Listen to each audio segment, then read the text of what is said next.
Alors, ce matin, c'est moi qui ai cette charge.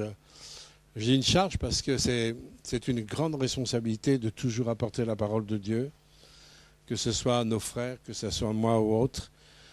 Oui, c'est une responsabilité parce que nous ne parlons pas en notre nom et ce n'est pas notre parole que nous voulons apporter, mais nous voulons transmettre ce que Dieu dit dans sa parole. Normalement, je vais vous prêcher sur Philippiens. Mais avant qu'on puisse lire Philippiens, on va lire 2 Corinthiens. Pourquoi je veux qu'on lise 2 Corinthiens? Parce que dans 2 Corinthiens, on a le contexte dans lequel l'apôtre Paul a écrit l'épître aux Philippiens. L'épître aux Philippiens a été écrite à peu près 3-4 ans avant que Paul meurt d'une façon brutale, martyr de Christ, à peu près à la même époque que l'apôtre Pierre d'ailleurs, en Italie, à Rome. Et lorsque Paul a écrit l'épître aux Philippiens, cette épître aux Philippiens, quand on la lit, on a l'impression qu'il a écrit cette épître aux Philippiens les doigts de pied en éventail sur une plage avec la mer et un bon jus de fruits au frais. On a l'impression que c'est cool, tellement il parle de l'importance de la joie, l'importance de se réjouir, l'importance de foncer, tout ça. On a l'impression que tout va bien pour lui. Mais quand on va lire la deuxième épître aux Corinthiens, où on va trouver le contexte dans lequel il a écrit cette épître, on va se rendre compte que, ben oui, pour écrire ce qu'il écrit dans Philippiens, dans un contexte d'emprisonnement à Rome, c'est pas évident. Et j'aimerais relater quelques aspects de la souffrance de l'apôtre Paul à travers l'épître aux Corinthiens. Alors, dans l'épître aux Corinthiens, 2 Corinthiens 11, verset, on ne va pas tout lire, mais on va lire 23 à 28. Il dit, 2 Corinthiens 11, 23 à 28, il dit « Moi aussi, sont-ils ministres de Christ? Je parle en termes extravagants, je le suis plus encore. Par les travaux, bien plus, par les coups, bien plus, par les emprisonnements, bien plus, souvent en danger de mort. 5 fois, j'ai reçu des Juifs 40 coups moins 1. 3 fois, j'étais battu de verge. 1 fois, j'ai été lapidé. 3 fois, j'ai fait naufrage. J'ai passé 1 jour et 1 nuit dans l'abîme, fréquemment en voyage. J'étais en péril sur les fleuves, en péril de la part des brigands, en péril de la part de ceux de ma nation, en péril de la part des païens, en péril dans les villes, en péril dans les déserts, en péril sur les mers, en péril parmi les faux frères. J'étais dans le travail, dans la peine, exposé à de nombreuses veilles, à la faim et à la soif, à des jeûnes multipliés, au froid, à la nudité, et sans parler d'autre chose, je suis assiégé chaque jour par les soucis que me donnent toutes les églises. Wow. Qui est-ce qui veut servir Jésus? Si on lit ça à l'heure actuelle, sans dire que c'est dans la Bible, on dira de ce serviteur, oh, ce serviteur, il doit être dans la malédiction. Hello?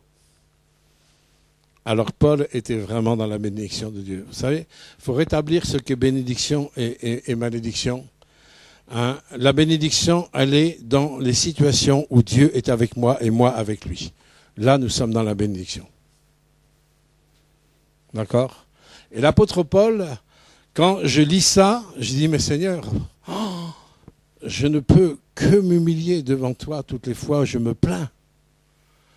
Des fois, on nous fait un tout petit bobo de rien du tout, et on en fait une montagne vertigineuse, comme si la souffrance que je traverse, c'était la pire des souffrances, que personne ne me comprend, que personne ne m'aime. Alors quand je vois l'étalage du parcours de l'apôtre Paul, oh, ça me pousse à grandir dans l'humilité. Ça me pousse à doubler de reconnaissance envers l'Éternel. Et c'est dans ce contexte-là, mes bien-aimés, quand il parle des emprisonnements, c'est dans ce contexte-là que l'apôtre Paul va écrire plusieurs épîtres, d'ailleurs, pas que celle des Philippiens, mais c'est dans ce contexte-là, essayez bien d'enregistrer ça, hein, parce que souvent quand un serviteur de Dieu dit « réjouis-toi hein, », et quand on souffre, dit « ah, c'est facile à dire ». Tu ne comprends pas ma situation, c'est facile à dire. Voilà les réflexes que nous avons. Et Paul, qui écrit dans ce contexte, quand il nous dit, hein, par exemple, dans Philippiens 4.4, « Réjouissez-vous toujours dans le Seigneur », il est emprisonné dans un contexte difficile. Mais il est au service de son maître, même dans les chaînes, dans les emprisonnements. Il est serviteur de Dieu dans les emprisonnements. Il n'est pas dans les plaintes, il n'est pas dans la révolte, il n'a pas le poing levé contre Dieu.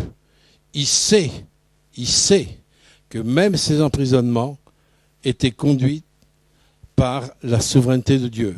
Et d'ailleurs, si l'apôtre Paul n'avait pas eu ces emprisonnements, vous n'auriez pas beaucoup d'épîtres du Nouveau Testament. C'est grâce à ces emprisonnements que nous avons une grande partie du Nouveau Testament.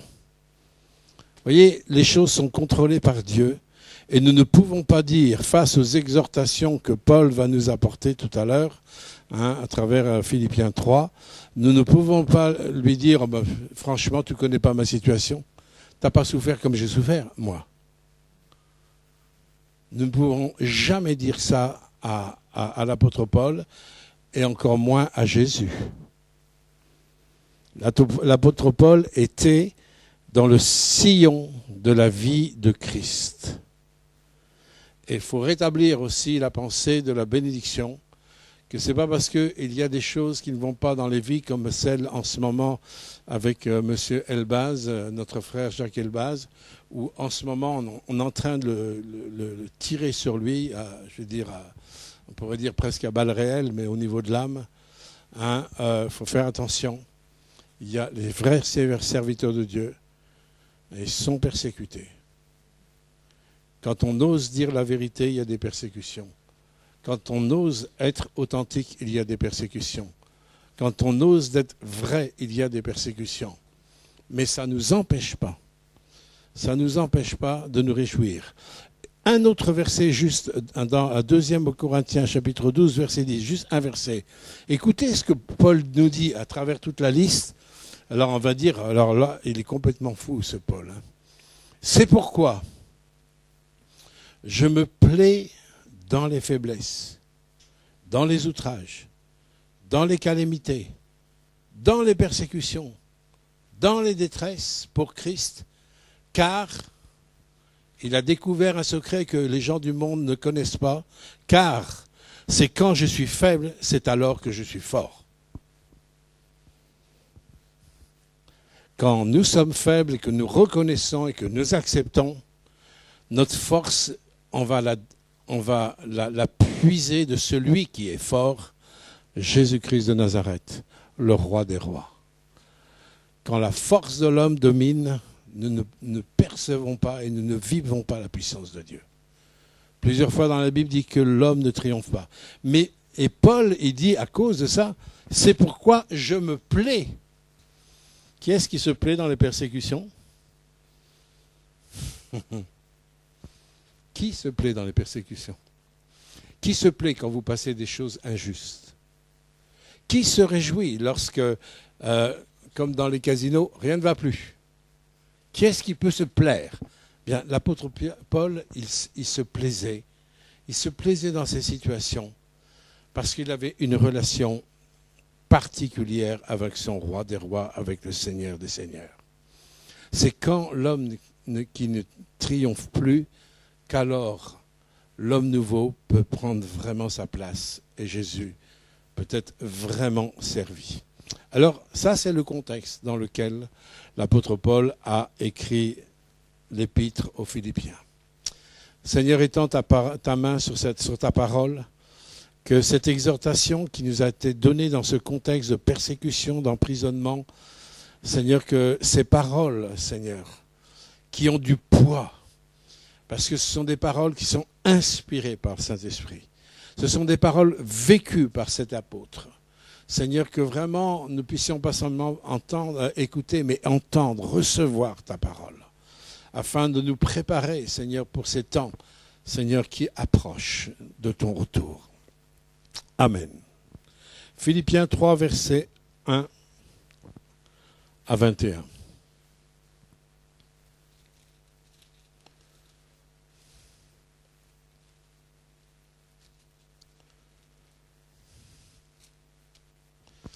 Et maintenant, mes frères et mes sœurs, soyez dans la joie à cause du Seigneur. Ça commence bien, hein? N'oubliez pas le contexte. N'oubliez pas le contexte.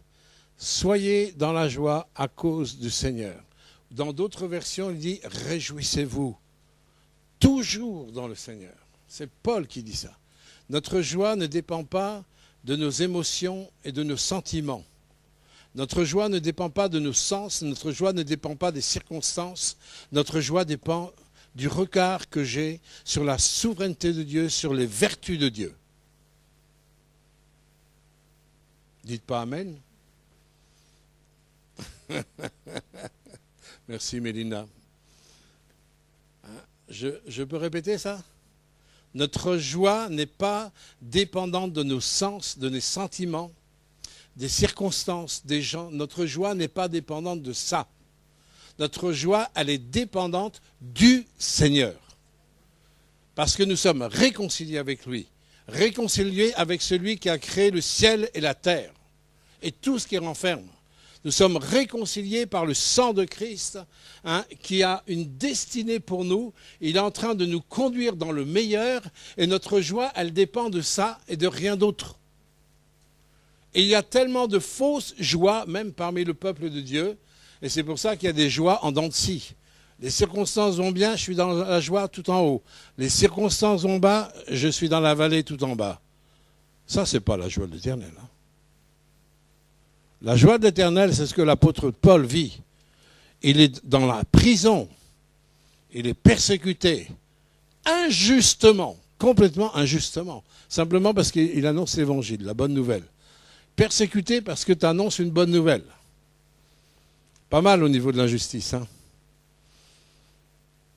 Mais sa joie ne dépendait pas de ses circonstances. Et il dit bien, soyez dans la joie à cause du Seigneur. Et là, on pourrait faire tout un message rien que là-dessus. Hein, je vous laisse simplement à réfléchir, parce que combien nos joies sont volées, alors que dans la joie du Seigneur, il y a une force, une puissance face aux circonstances qui sont difficiles, face aux injustices. Il y a la puissance même de Dieu dans la joie qui vient du Seigneur. Cela ne me dérange pas de vous écrire les mêmes choses et pour vous, et c'est plus sûr. Hein, l'apôtre Paul, dans notre version, dit « Je ne me lasse pas de vous écrire ». Vous savez, dans la vie d'un serviteur de Dieu, une des choses à laquelle il faut vraiment faire attention, c'est la lassitude. Si nous ne faisons pas les choses avec l'Esprit de Christ, c'est très vite de se lasser. Parce que la nature humaine, lorsqu'elle reçoit des coups injustement, au bout d'un moment, on dit « assez donné ». Vous n'avez jamais entendu dire ça? Vous n'avez jamais dit ça? Hein? Assez donné. Ouais, j'ai assez donné. Non. Ça ne doit pas être dans la bouche d'un homme et d'une femme de Dieu, d'un disciple de Christ. Paul, il pourrait dire, oh, vous avez lu, hein, vous avez entendu ce que j'ai lu tout à l'heure. Il pourrait dire, ras-le-bol, hein. Terminé. Paul ne se lassait pas. Et pour ceux qui veulent servir Christ, ceux qui veulent avancer, faites attention quand, à un moment donné, vous avez des sentiments de lassitude parce que vous recevez des coups. C'est tellement vite fait de glisser dans la lassitude. Alors que chaque jour est un jour comme on l'a dit tout à l'heure, que Dieu a fait. Il y a une destinée, il y a des plans de Dieu, il y a des temps, comme Jérémie nous l'a dit tout à l'heure, il y a des timings divins. Les choses sont pensées, sont contrôlées par celui qui est souverain, et votre vie n'est pas dans la main du diable, elle est dans la main de Jésus-Christ de Nazareth. Elle est dans la main du Père où personne ne peut vous ravir, et personne ne peut vous séparer de l'amour de Dieu. Ce n'est pas moi qui l'invente, c'est la parole qui l'affirme. Mais c'est à nous de le recevoir pour que notre foi, elle se développe, puisque notre foi vient de la parole. Alors, Paul ne se lassait pas d'écrire aux Philippiens. Attention aux mauvais ouvriers, à ces chiens qui donnent trop d'importance à la circoncision. Hein, quand Paul dit ça, attention aux chiens, attention aux faux circoncis. Hein, comment on peut définir en fin de compte les faux circoncis, les faux serviteurs de Dieu? Ce sont ceux qui ne mettent pas leur confiance dans celui qui est souverain. D'ailleurs, on l'a au verset 3. Les vrais circoncis, c'est nous. On pourrait dire quand même, Paul, il est un peu prétentieux de dire ça. Non? Vous imaginez? Aujourd'hui, et surtout au XXIe siècle à laquelle on est, et surtout en France, que quelqu'un puisse dire « Oui, les vrais circoncis, c'est nous », ça paraît tellement orgueilleux. Le problème, c'est pas est-ce que c'est orgueilleux ou pas orgueilleux, c'est est-ce que c'est vrai ou est-ce que c'est pas vrai. Si c'est vrai, ce n'est pas orgueilleux. Par contre, si c'est pas vrai et qu'on le dit, oui, là, ça devient de l'orgueil. Vous comprenez ça? Et que quand Paul peut dire, alors sur quelle base il peut dire que nous sommes les vrais circoncis? Sur quelle base il peut annoncer une chose comme ça? Premièrement, il est inspiré par le Saint-Esprit. Ça, c'est la première des choses. Mais nous avons, en fin de compte, la suite du texte qui va nous en parler. En effet, nous servons Dieu avec l'aide de son Esprit. Nous nous vantons à cause de Christ, Jésus. Nous ne mettons pas notre confiance en nous-mêmes. Voilà les vrais circoncis. Là, Jérémie vous a prêché la semaine dernière sur la nécessité de la mort. D'être unis dans la mort de Christ. Quand je choisis de placer ma confiance en Christ, il n'y a plus de place pour placer ma confiance en moi. Ok? Il n'y a plus de place pour placer notre confiance en nous-mêmes. Ma confiance est en Christ.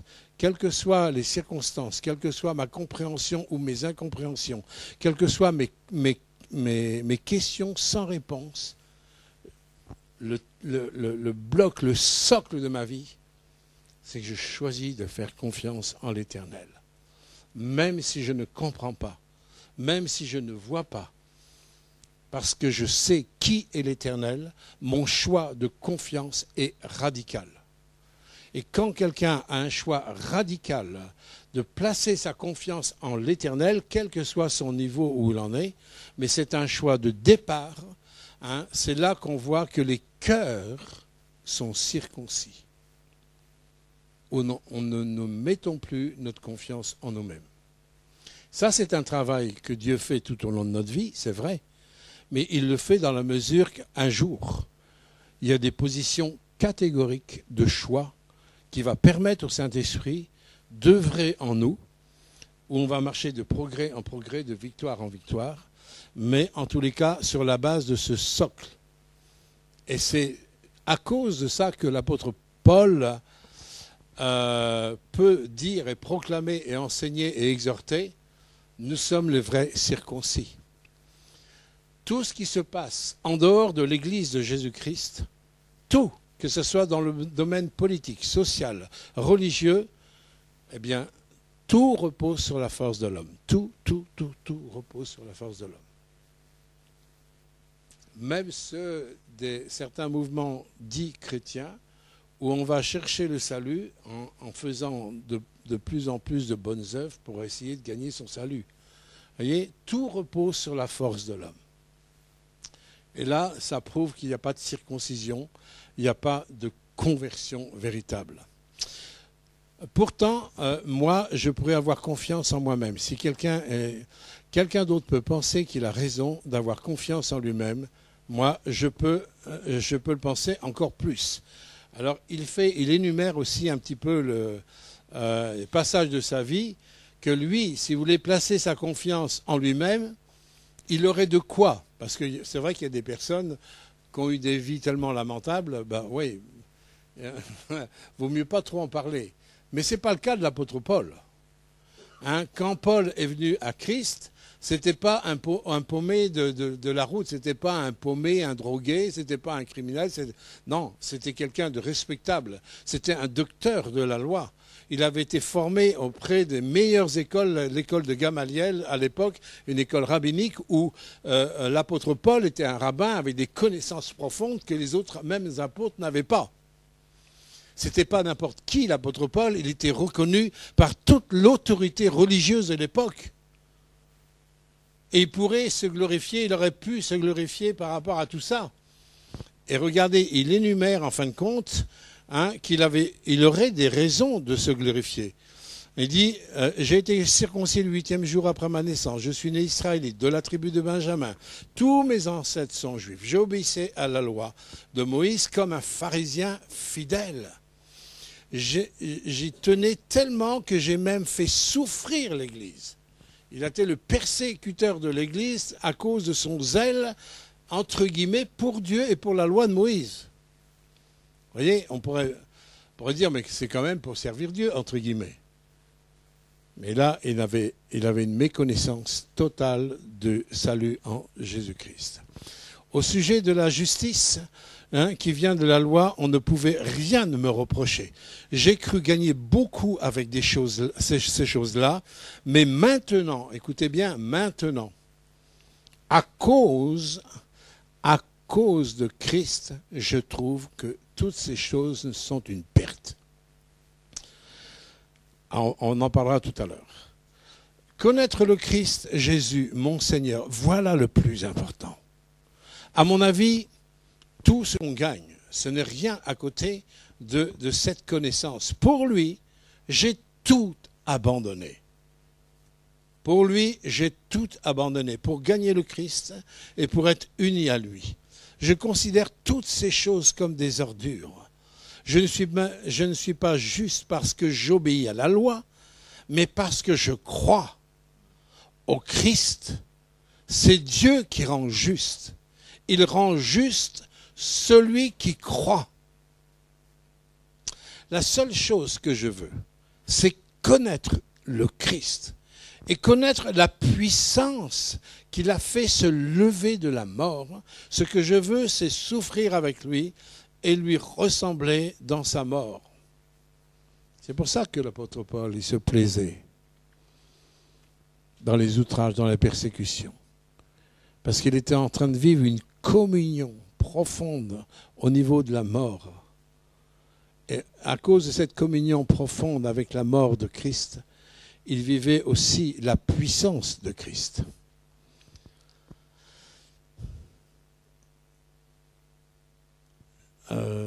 Ainsi, j'espère que je pourrai moi aussi me lever de la mort. Je ne veux pas dire que j'ai déjà atteint le but ou que je suis déjà parfait, mais je continue à courir pour saisir le prix parce que le Christ Jésus m'a déjà saisi. Non, frères et sœurs, je ne pense pas que j'ai déjà obtenu le prix, mais j'oublie la route qui est derrière moi et je suis tendu en avant et je fais la seule chose importante qui est de courir vers le but pour gagner le prix. Dieu nous appelle d'en haut à le recevoir par Jésus-Christ. Nous qui sommes des chrétiens adultes, écoutez ce qu'il nous dit. On va dire que c'est de la manipulation de pensée. On pourrait être accusé par la justice de ça. Regardez ce que Paul dit à tous les chrétiens de tous les siècles. Et là, il y a comme un ordre. Nous devons penser. De quel droit quelqu'un peut nous dire ce que nous devons penser? Vous savez, en prêchant ça, vous pouvez être attaqué par la justice. À l'heure actuelle, quelqu'un qui porte plainte, on peut être attaqué par la justice. Comme si quelqu'un a un droit sur ce que je dois penser. Pourquoi l'apôtre Paul se permet de dire une chose comme ça? Parce que nos vies ne nous appartiennent plus. Nous avons fait une alliance avec le même Seigneur et le même Dieu. Et si l'apôtre Paul peut se permettre de dire ça à des chrétiens, l'église de Philippe, c'est lui qui l'a implantée. C'est lui qui l'a fondée. S'il peut se permettre, il s'adresse à des gens qui ont fait une vraie alliance avec Christ. Et quand nous avons fait une alliance avec Christ, je ne pense plus par moi-même, je cherche à penser par Christ. Je vous donne une autre référence, 2 Corinthiens 10, verset 5, où la Bible nous dit que nous renversons les murailles des forteresses. Comment? En rendant captifs nos pensées à Jésus-Christ. On rend nos pensées captives. Oui, nos pensées ne nous appartiennent plus. Même ma pensée ne m'appartient plus. Et en toute vérité, quand on voit le tohu-bohu qu'il y a dans la pensée des hommes, c'est pas mal d'avoir une voie de sortie. Quand on voit les choses tordues que les hommes pensent, c'est quand même pas mal que le Seigneur va réformer notre façon de penser. Vous savez que si vos pensées ne sont pas réformées, c'est qu'il n'y a pas de repentance. Hello? Il n'y a pas de repentance. Tant que ma pensée n'a pas changé et n'est pas au diapason à la pensée de Christ. Il peut y avoir une adhésion émotionnelle, sentimentale. C'est vrai que dans les églises, c'est pas mal. On est aimé, on est béni, on est entouré, il y a du secours. Je veux dire, c'est pas mal. Mais ce n'est pas ça qui fait de nous des disciples de Jésus-Christ. Celui qui est disciple de Christ, c'est celui qui va penser comme Christ. Et si tu penses comme Christ, tes sentiments, tes émotions vont être régénérés. Et si tes émotions sont régénérées, tes comportements vont changer et vont être régénérés aussi. Et c'est pour ça que s'il n'y a pas une régénération au niveau de la pensée, eh bien, je peux toujours essayer de servir Dieu, ça va être très compliqué. Parce que nous vivons comme nous pensons, et ça c'est une loi. Et nous vivons ce que nous pensons. Et c'est pour ça que l'apôtre Paul peut se permettre, rempli du Saint-Esprit, de donner un ordre comme ça aux chrétiens de Philippe. Vous devez penser. Oui, Seigneur, comme ça vient de toi, c'est toi qui as tous les droits. Évidemment, si c'était le gars de la rue qui te dit ça, ça n'a pas de poids. Mais ce n'est pas n'importe qui nous dit ça à travers la bouche de Paul. Vous devez penser de cette façon. Et si sur un point vous pensez autrement, que Dieu vous éclaire.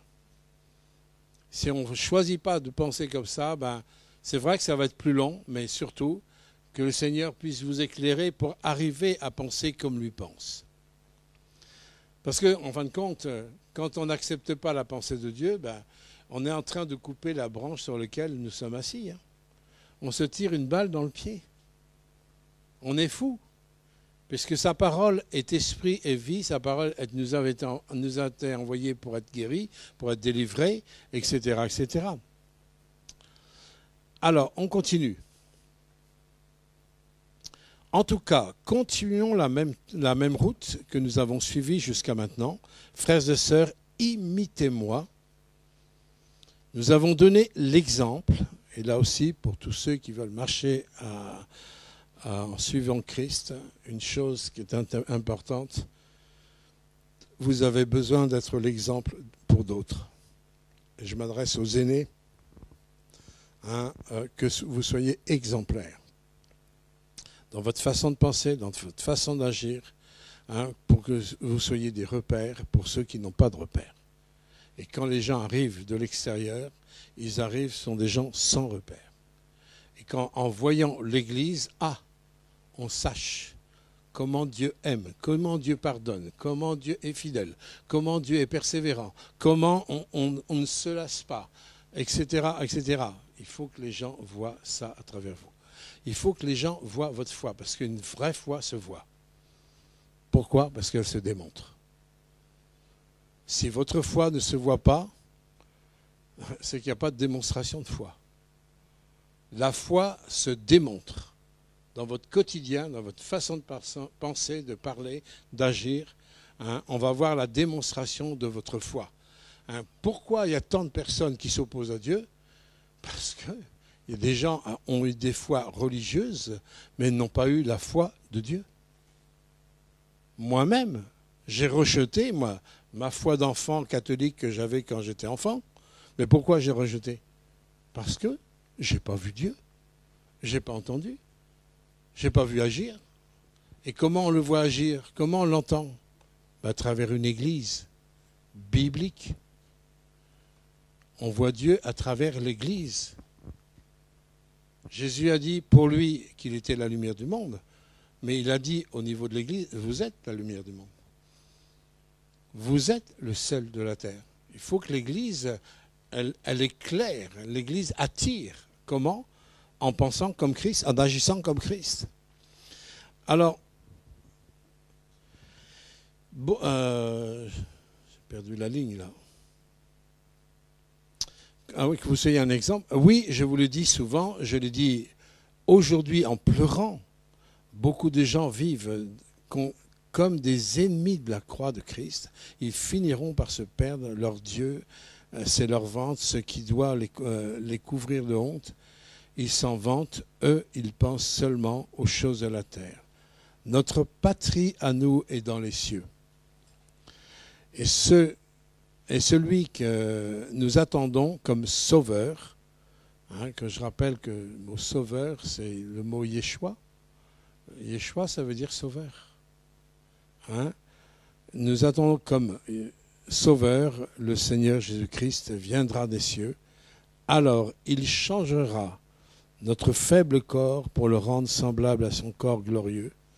En effet, il est assez puissant pour tout mettre sous son pouvoir.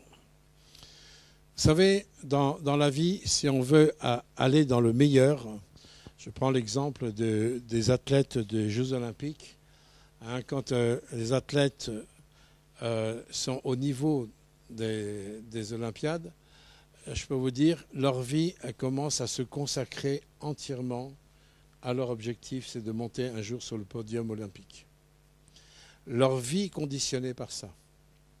Leur nourriture est conditionnée par ça. Leur temps est conditionné par ça. Tous leurs objectifs est centré sur ça.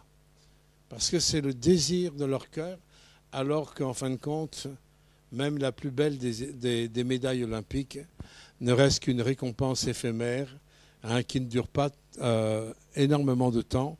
Et par rapport à l'éternité, ça n'avance pas énormément. Par contre, le Seigneur, lui, il désire nous monter sur un podium. Et le podium qu'il désire nous mettre, c'est son trône.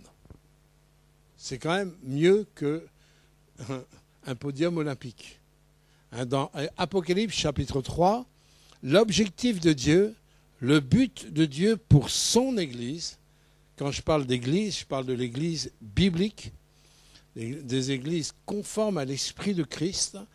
Le but que le Seigneur a, c'est de nous mettre sur son podium à lui, qui est son trône. Il veut nous faire participants à sa gloire. Et là, nous ne devons pas faire la fine bouche en disant « ben non, moi je ne mérite pas, il n'y a pas besoin ». Non. Vous n'allez quand même pas offenser Dieu quand il veut le meilleur pour vous. Des fois, on a des fausses humilités. Ce n'est pas de l'orgueil de vouloir ce que Dieu a prévu pour nous. Ça, ce n'est pas de l'orgueil. C'est une harmonie dans la vision, dans la pensée et dans les actions. Voilà ce que nous devons viser.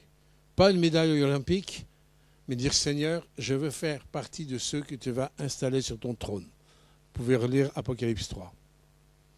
Mais pour atteindre ce but, il ne suffit pas simplement d'être sauvé. Il faut courir. Revenez au contexte dans lequel l'apôtre Paul a écrit cette épître. Lui, il dit « Je cours encore ». Comment peut-il courir alors qu'il est enfermé dans une prison? Est-ce que tous les matins, on va le laisser sortir, comme à une certaine époque, on laissait sortir M. le Président Sarkozy, où il faisait son footing, partout où il allait? Est-ce qu'on laissait l'apôtre Paul courir comme ça? Non, il courait parce qu'il n'avait jamais démissionné de sa mission. Et le fait qu'il nous ait laissé tant de lettres écrites dans un contexte si difficile prouve qu'il était encore en train de courir. Le souci qu'il avait au niveau des églises, le souci qu'il avait au niveau de toutes ces églises qu'il avait implantées, il ne les avait pas abandonnées, il ne les avait pas laissées. On pourrait dire, est-ce que c'est un esprit de contrôle? Non, c'était un souci de cœur pour retransmettre aux jeunes églises le meilleur pour que ces églises deviennent aussi des vainqueurs et soient aussi un jour parachutées sur le trône de Dieu. Et un père comme Paul avait ce souci que les églises qu'il avait fondées ne s'endorment pas sur leur laurier simplement avec leur salut en Jésus-Christ. Ces églises avaient besoin de prendre conscience qu'il y avait un combat, qu'il y avait une lutte au niveau des pensées, au niveau des cœurs, au niveau des objectifs. Il y avait un vrai combat. Et je vais relater quelques choses, quelques traits importants de ce que nous venons de dire. C'est que l'apôtre Paul, il savait se réjouir même dans l'adversité. Et ça, c'est un apprentissage que nous devons apprendre. Parce qu'il y a de l'adversité, il y aura de l'adversité, et je dirais, dans les temps qui viennent, il y aura encore plus d'adversité pour deux catégories de personnes, les Juifs, et surtout les Juifs messianiques et l'Église. La cible de l'adversaire à l'heure actuelle, tout ce qui est fait pour essayer de contrôler le monde a pour but un jour de cibler l'Église et les Juifs messianiques. Ça, c'est le plan de l'ennemi. Alors, si nous voulons rester intègres dans les voies de Dieu, c'est maintenant que nous devons nous préparer. Ce matin, j'ai entendu encore, préparez-vous. Ça, c'est un mot d'ordre, préparez-vous, préparez-vous. Quand on est dans l'armée, comme Nicolas l'a été, il y a des préparations. On ne va pas sur le front sans se préparer. Ça n'existe pas, ça. Pas vrai? Correct. Bien, mon sergent-chef. Mais avec surtout l'Église, qui est l'armée de l'Éternel, l'armée du Seigneur Jésus, nous sommes dans une guerre qui n'est pas visible, elle est invisible. Une guerre contre le péché, une guerre contre les puissances des ténèbres, une guerre contre tout ce qui se dresse contre Dieu, contre le plan de Dieu. Notre force, c'est que nous savons que nous avons la victoire même en allant à la guerre. Avant même de combattre, nous savons que nous avançons pour découvrir que nous avons la victoire parce que le point final, c'est Dieu qui l'a et personne d'autre. C'est lui qui a le point final de toutes les situations. Donc nous n'avons rien à craindre. Il nous a dit, j'ai vaincu le monde. Nous sommes dans un monde, nous sommes comme des brebis au milieu des loups. Pas mal comme image. On a aussi un lion rugissant qui veille, qui peut dévorer, c'est pas mal aussi comme image. Mais il nous dit, ne vous effrayez de rien. On a tout le contexte pour se laisser effrayer, exactement comme l'apôtre Paul. Il a tout le contexte pour qu'il abandonne, tout le contexte pour qu'il se décourage, tout le contexte pour essayer de se lever contre Dieu. Manque de chance pour l'ennemi et pour la chair de Paul, c'est que Paul est resté un exemple de quelqu'un qui court au sein de toutes les difficultés qu'il traversait. Il court. Et il court, quand il court, c'est pour encore arroser l'Église. Arrosé de la bénédiction, arrosé de conseils précieux, arrosé de la pensée de Christ. pour que l'Église, un jour, soit vraiment installée aussi sur le trône, pour qu'elle règne avec Jésus-Christ. Il savait se réjouir au sein de l'adversité. Faisons attention lorsque nous sommes toujours en train de râler quand les choses ne vont pas. Je me souviens, il y a quelques années, on avait, au temps où les parents de Mireille étaient encore vivants, on avait été à Noël en voiture, on avait une Volvo à l'époque, et on était partis pour passer Noël avec eux. Et manque de chance, c'était la nuit dans une petite départementale de la Manche. Il pleuvait, il faisait noir, tout ça. Et ma Volvo, pouf, elle tombe en panne définitive. Vous savez, quand c'est capote. Capote. Et je me souviens, on était encore assis, on attendait la dépanneuse. Je me souviens tout le temps, Mireille va s'en souvenir. J'étais encore au volant, sur le bas-côté, on attendait la dépanneuse. Je me tourne vers Mireille. J'ai dit là, on a une super occasion de voir comment Dieu va nous délivrer. Et je me suis même surpris à dire ça, parce qu'au lieu de râler, parce que premièrement, on n'avait pas l'argent pour changer de voiture, hein, on ne savait pas comment on allait faire. En fin de compte, quand vous tombez en panne comme ça, la nuit, il pleut, et en plus dans une petite route dangereuse et tout, moi, je me suis réjoui, je dis bon, là, on a une super occasion pour voir comment l'Éternel va nous délivrer. Et effectivement, Dieu nous a délivrés parce qu'il y a une église de Rouen qui a fait une offrande spéciale pour moi, pour nous, et on s'est racheté une voiture. Alors, je ne savais pas comment Dieu allait faire, mais ce que je savais, c'est qu'il allait faire. Vous voyez, dans les situations qui vous contrarient, parce que c'est là qu'on prend la température, vous savez. C'est pas quand tout va bien, vous savez, quand tout va bien dans les Alléluia, tout ça. C'est pas là qu'on sait où on en est. C'est quand vous êtes dans le péril. Vous avez entendu le nombre de périls dans lequel l'apôtre Paul est traversé? C'est impressionnant, hein? Mais quand vous êtes dans le péril, dans un quotidien quelconque, et que rien ne va plus, souvenez-vous, Seigneur, tu ne m'as pas fait pour que je râle. Tu m'as fait pour que je lève les yeux vers toi, hein, où le secours de l'Éternel ne manque jamais. Jamais. Pour ceux qui créent à lui, pour ceux qui se confient en lui, pour les vrais circoncis. Le secours de l'Éternel ne peut pas manquer. Alors on ne sait pas comment il va venir, on ne sait pas sous quelle forme il va venir, on ne sait pas quand il va venir, mais en tous les cas, on sait qu'il va venir. Allô? Première chose. Deuxième chose, faire attention aux faux circoncis. Faire attention à ceux, hein, qui toute leur vie repose sur la chair, sur la confiance de l'homme. Il ne peut rien se dégager quelque chose de bon. Faites attention aux alliances. Faites attention à ne pas partager n'importe quoi avec n'importe qui. Il y a des langages que les non-circoncis ne peuvent pas comprendre. Ne jetez pas vos perles au pourceau. Surtout des choses qui ont un attrait à des révélations de Dieu par rapport à votre vie, à votre destinée, ou par rapport à une pensée prophétique quelconque qui n'est pas tout de suite le temps de donner. Faites attention de ne pas dire n'importe quoi devant n'importe qui. Nos partages doivent être, hein, au niveau de ceux qui sont circoncis de cœur, où leur choix, leur socle, quel que soit leur niveau ensuite, hein, on a des niveaux différents, ça c'est pas un problème, mais au moins le socle de leur vie, c'est une confiance totale en l'Éternel, le Dieu d'Israël. Amen. Une confiance totale. Quelles que soient les embûches, les difficultés, je vais te faire confiance, Seigneur. Pourquoi? Parce que tu es digne de confiance. Attention, hein, avec les faux ouvriers, les faux disciples, etc., etc. Ne donnez pas du crédit, même si vous regardez Internet, tout ça, à des serviteurs qui vont répandre une mentalité qui repose sur l'homme plutôt que de reposer sur la puissance du Saint-Esprit. Ayez du discernement, hein, et interrogez toujours le Saint-Esprit pour faire attention à ne pas donner du crédit à n'importe quoi. Troisièmement, l'apôtre Paul, il renonçait ce qui faisait son identité du passé. Ça c'est important.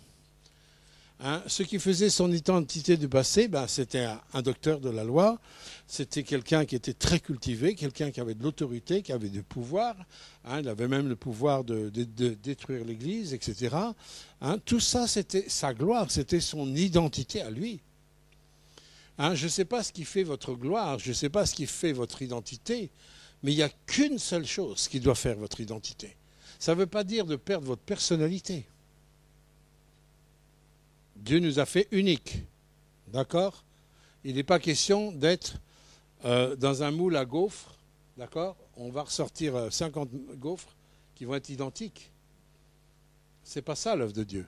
C'est au travers de votre personnalité, hein, le Seigneur, il va déployer, développer votre identité dans votre Sauveur. Votre identité qui a été cassée. Elle a été cassée par le péché. Nous avons été créés à l'image de Christ qui a été cassée depuis l'origine. Et c'est pour ça qu'on est tous paumés dans nos identités. Et quand on est jeune, surtout adolescent, ben on se cherche. Hein, on cherche quelqu'un qu'on va admirer. Pour certains, ça va être des footballeurs, des sportifs. D'autres, ça va être des comédiens, des stars de cinéma. Pour d'autres, ça va être des militaires, peut-être, j'en sais rien. Ça va être autre chose. Mais on va essayer de s'identifier à quelqu'un ou quelque chose pour essayer de ressembler, quoi, et pour se donner un personnage. Et on a été construit avec des choses tellement faussées à la base. On a été construit sur la base de nos réflexes et nos réactions, souvent par rapport à nos souffrances. Et on pense que c'est notre personnalité, mais ce n'est pas ta personnalité. Tu as une personnalité maintenant en Christ. Et la première chose que tu dois savoir, et ce n'est pas une petite chose, c'est que tu n'es pas un bâtard, tu es un fils. Et tu es une fille de Dieu. Et lié à cette identité-là, la Bible nous dit qu'il y a un pouvoir. C'est un pouvoir de réaliser que Dieu devient mon Père. C'est une puissance, c'est un pouvoir. C'est une puissance de libération totale. J'ai un Père. Tant de personnes ne savent pas de ce qu'est un père.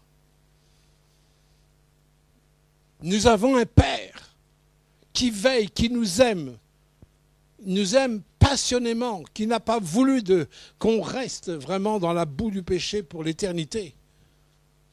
Il a tout fait pour se réduire en homme, pour venir jusqu'à nous, pour pouvoir nous sauver.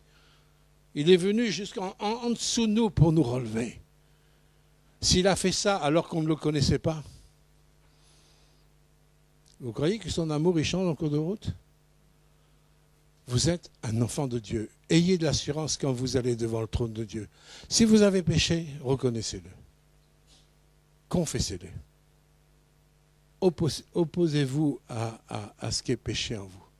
Humiliez-vous devant Dieu. Confessez-le. Dites-lui, Seigneur, j'ai péché. Qu'est-ce que Dieu nous dit? 1 Jean 1,9.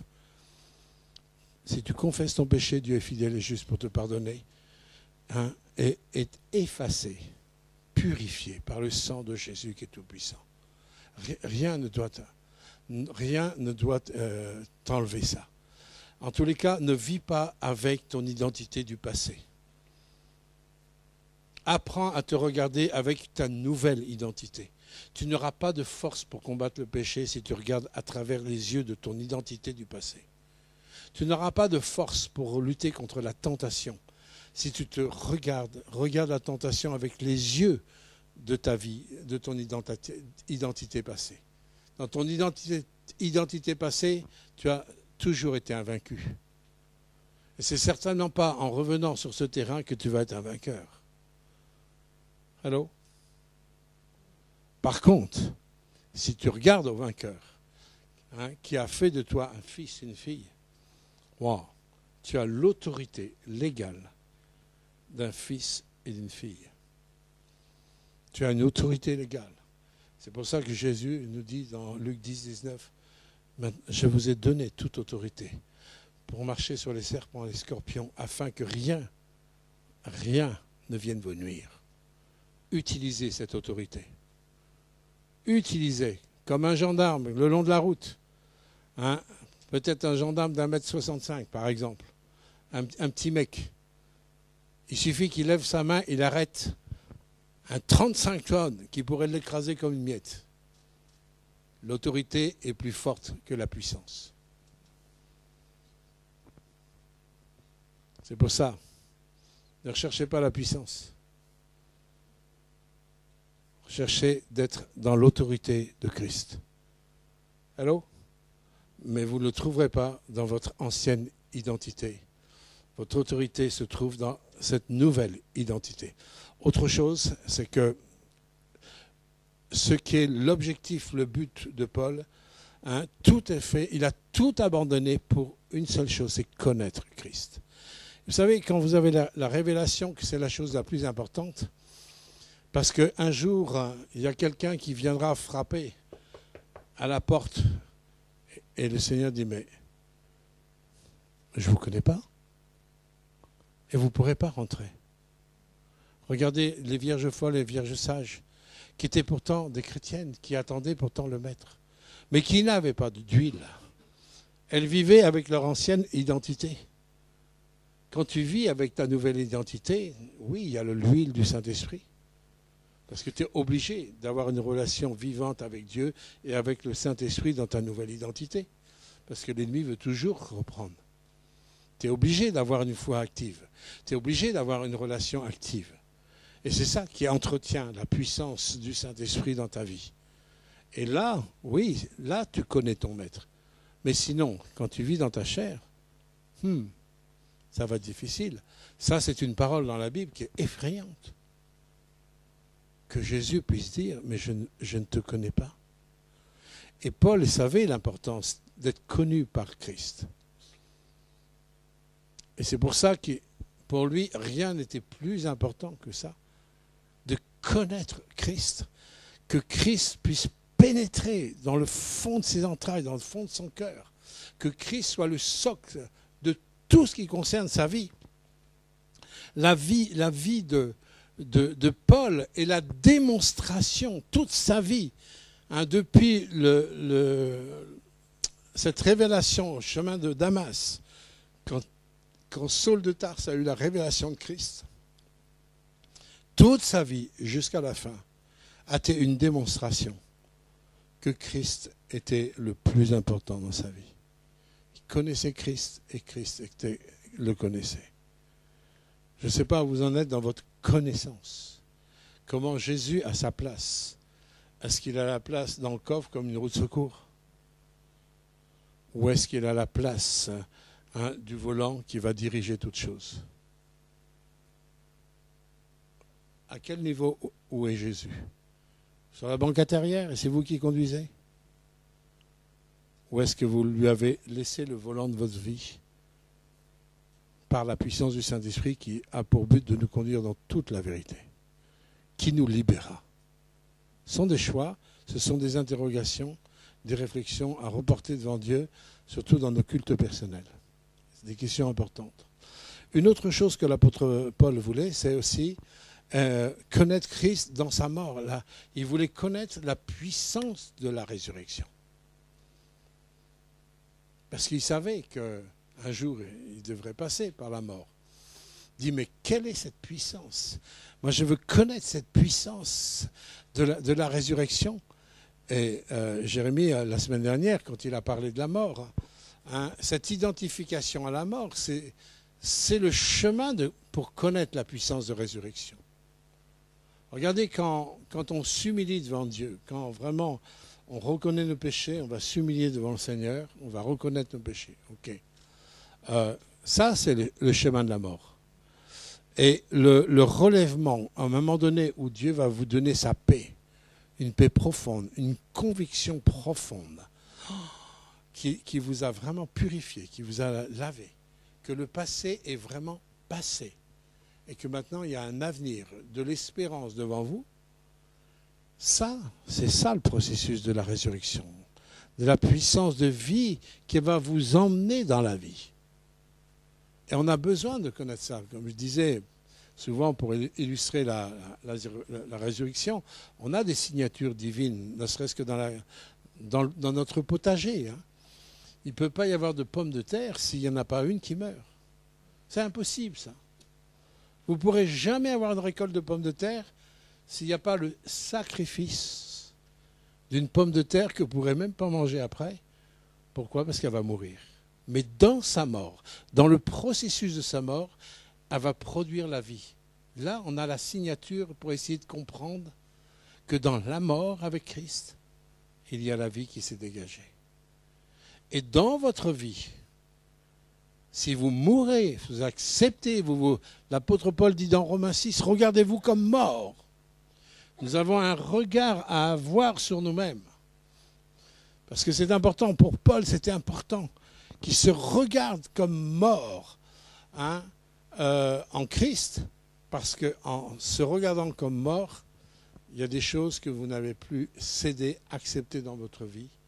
Et dans cette mort, vous allez voir la vie qui va germer. C'est là que vous allez voir des fruits.